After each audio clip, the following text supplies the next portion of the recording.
ที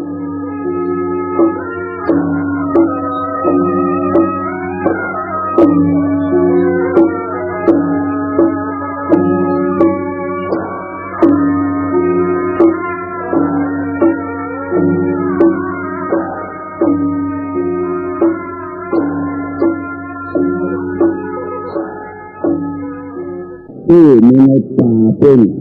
แต่ตัวอยู่ในน้ำที่อยู่ในป่ากายาอยู่ในน้ำหรือได้ประโยชน์เมื่อฟังน้ำฟังธรรมเป็นลิงออกมาเสนอแต่ก่อนเป็นฟังธรรมไปอย่างฟังธรรมอะไรเถิดหนาวิบากแล้วก็ถามก็จะรู้ว่าทำอะไรเถิดเป็นแสงอย่างก็จะรู้ฟังแล้วก็จะรู้หนาวิบากก็จะรู้มละอิทธานก็จะรู้ที่อยู่ในป่ากายาอยู่ในน้ำอะไรฮัลโหลฮัลโหลฮัลโหลเสียงอย่างเร็วๆฮัลโหลได้ยินละได้ยินเสียงให้เสียงแกะเข้าหูดีที่อยู่ในป่ากายาอยู่ในน้ำตอบมาเลยตอบตัวเองเลยอย่างแล้วเพชรไม่สาไหนเสียตาเสี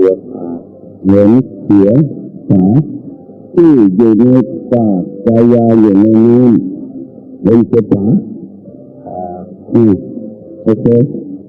นี่มันถูกต้องจ้ะนี่คือถูกต้องมันถูกต้องตัวอยู่ในน้ำที่อยู่ในป่า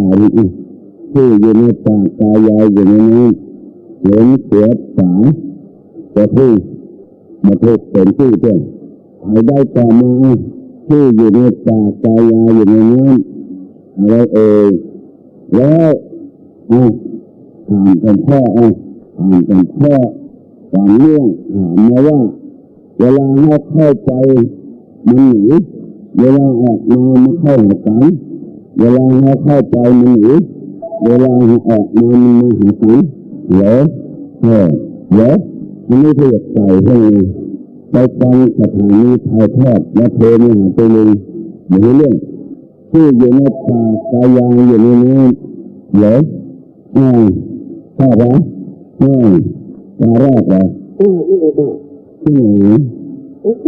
แล้วลงแก้นี่เหรอตาแรกจะเพลงก็หลับตาเสือว่ะตาแรกจะเพลงอยู่ในป่าเสือจะเพลงนี่ไม่เลยนี่ไม่มีเลยมีลงแก้แต่เมื่อตาแรกตาห้าตาเสือ